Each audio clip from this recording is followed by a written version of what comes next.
Assalamualaikum warahmatullahi wabarakatuh. Kali ini kita akan membahas tentang Al-Mahdi sebagai warisnya para nabi alaihi salawatu wassalam. Jadi bedanya Al-Mahdi dengan ulama pada umumnya, di tangan ulama-ulama sebelum Al-Mahdi, imam-imam, masih besar, wali-wali kutub, entah apalah namanya, orang tuh yang tahu. Di tangan orang tuh agama ini punya corak, dan coraknya masih indah. Di tangan Big Boss Al-Mahdi Al-Muntazir alaihissalam, corak ini berbeda. Corak yang mau ditunjukkan Al-Mahdi sebagaimana corak yang dibawa oleh para nabi. Jadi para nabi alaihissalam itu memiliki sesuatu yang nggak dimiliki oleh manusia pada umumnya. Seumpama apa? Nggak ada satu manusia pun yang pernah melangkah ke dalam neraka. Tapi para nabi ruhaniah, bahkan jasadnya baginda Nabi SAW itu pernah ke neraka. Wah, itu dia. Menyaksikan neraka dalam keadaan langsung, dalam keadaan yang benar. Itu dia. Kalau manusia pada umumnya itu, manusia normal itu nggak ada pernah dikasih tengok neraka. Cuma dikasih ngayal aja untuk takut kepada neraka. Itu bantuan Allah itu supaya manusia itu bisa taat dengan kesungguhan. Gitu. Tapi di zaman Al-Mahdi, Big Boss Al-Mahdi Al-Muntazir alaihissalam, di tangan dia itu beda. Dia ini nggak dikasih tengok neraka, tapi dia bisa aplikasikan neraka di dunia ini nanti. Artinya dengan dia bisa tunjukkan ketakutan yang besar di dunia sampai orang tuh nanti nggak akan ada yang masuk neraka lagi. Itu dia. Jadi dia halau manusia ini seluruhnya, khususnya orang-orang Muslim, dengan satu bukan penampakan neraka, tapi langsung diaplikasikan neraka itu seolah-olah ada di dunia ini. Itulah kengerian Al-Mahdi Al-Muntazir beserta pasukannya nanti. Bisa dihalaunya seluruh manusia itu. Maksudnya dihalau, Allah bantu dia dengan kekuatan dari neraka tadi untuk menghalau manusia supaya benar-benar takut kepada Tuhannya. Maka mereka termasuk golongan siddiqin lah. Kalau manusia ini semua udah takut dengan serius kepada Allah Subhanahu wa taala. Jadi itu dia, Dajjal nanti bawa neraka. Bedanya Al-Mahdi bisa mengaplikasikan neraka ketika bilang bebatuan neraka aja lah kita umpamakan. Kayak burung ababil kan bawa bebatuan neraka itu untuk dilempar ke tante Abraha. Jadi begitu juga nanti. Tapi nanti di zaman Big Boss, bukan bawa batu neraka, tapi aplikasi neraka dibawa ke dunia. Jadi ketika dibawakan itu, musuhnya gentar semua ketakutan. Inilah yang belum pernah disaksikan sama orang lain dari umat-umat sebelumnya.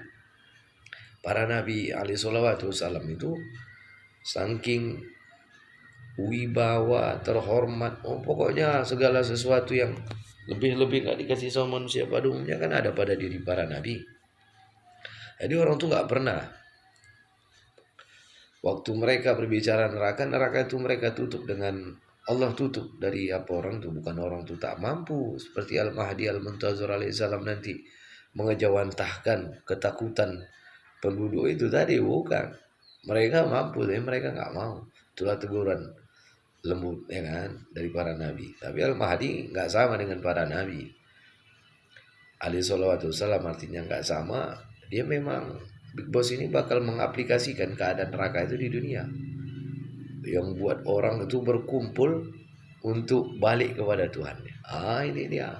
Jadi nggak ada lagi nanti manusia yang kayak anjing.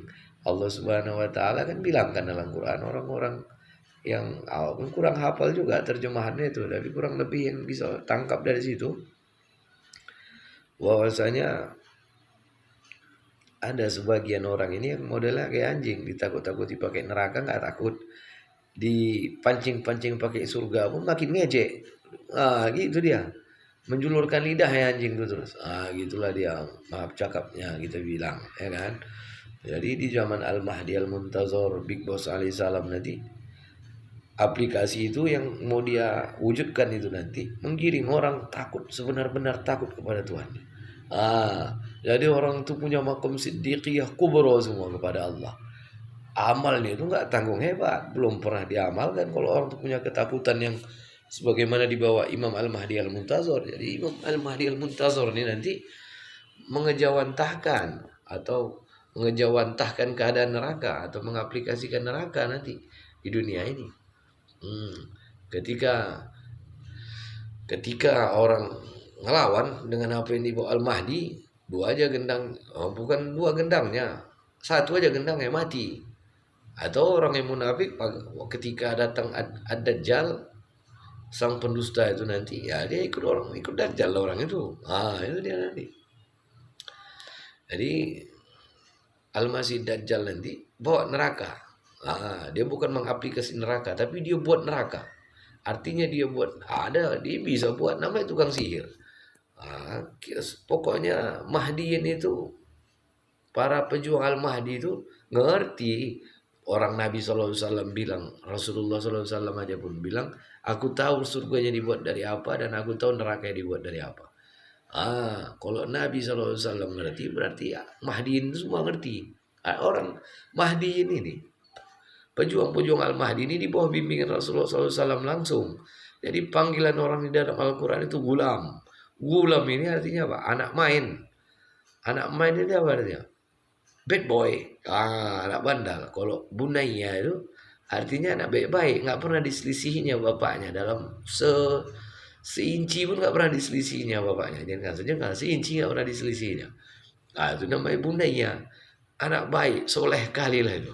Tapi Mahdi ini julukannya gulam. Gulam ini bad boy.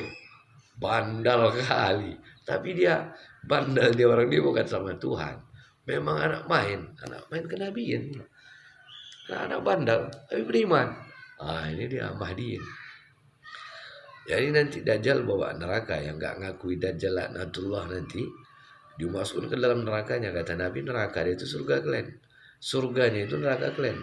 Artinya dia memang bukan mengaplikasikan, cuma nampak-nampakkan gambar aja.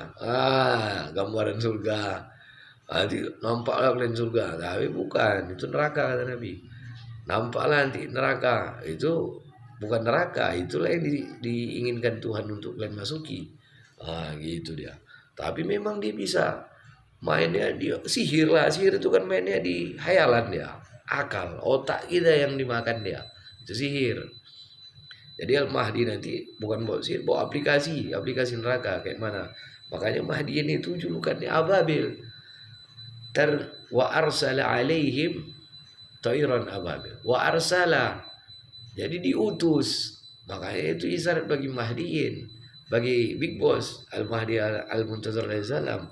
Wa arsala alaihim tairan ababil.